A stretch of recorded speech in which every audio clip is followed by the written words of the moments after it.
This is Dr. Louis Blevins of Pituitary World News with another in our series of pituitary MRI studies.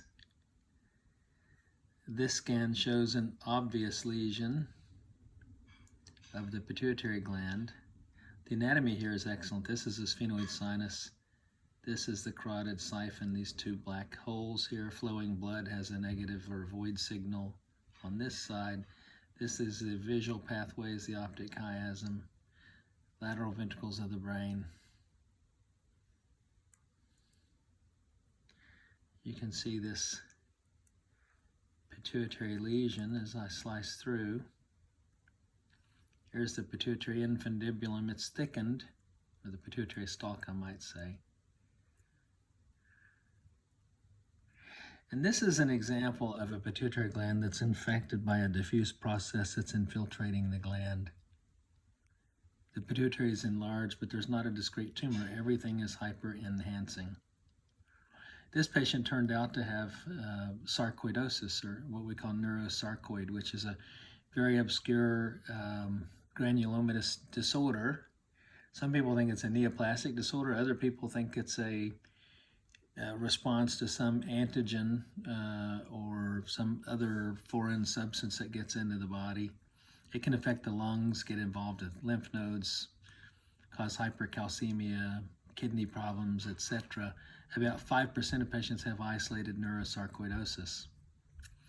This patient was treated with monoclonal antibodies to take out some of the types of cells that are involved in the pathology of this process.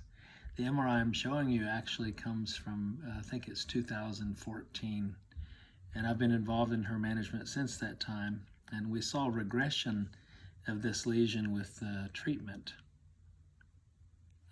What I want to show you now is the MRI from 2020. We just got those results back.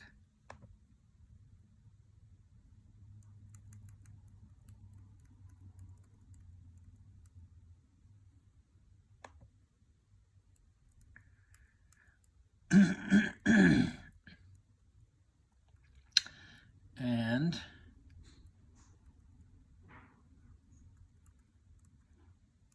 coursing through the pituitary region, you see that lesion is gone. And actually what she has now is an empty sella. That's spinal fluid where the pituitary used to be. Here's the pituitary stalk. Just a little bit of a remnant pituitary gland here. This is the end stage of sarcoidosis. This is what happens many years later in patients who have neuro-sarcoidosis. Many of them have diabetes insipidus and hypopituitarism. Some of them just end up with hypopituitarism, and that's the problem that she's having at the moment. But it's a classic example of the fact that a disease process can have as its end stage an empty sella. Sometimes we see an empty sella. We don't know what caused it. We think some people are born with it.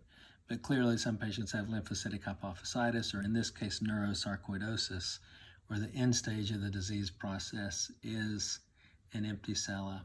So this will be what we would call a secondary empty sella due to neuro-sarcoidosis.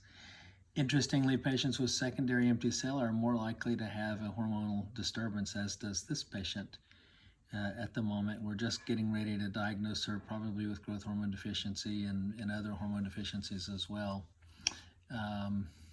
Patients who have a primary empty sella they're probably born with usually would not have hormone deficits, but a number of them, about 25%, will have growth hormone deficiency. All right, so interesting films. Fascinating patient with neuro-sarcoidosis with a classic pituitary infiltrative process on the first MRI, and now 6 years later illustrating findings of a secondary empty sella. Once again, this is Dr. Louis Blevins of Pituitary World News. Have a wonderful day.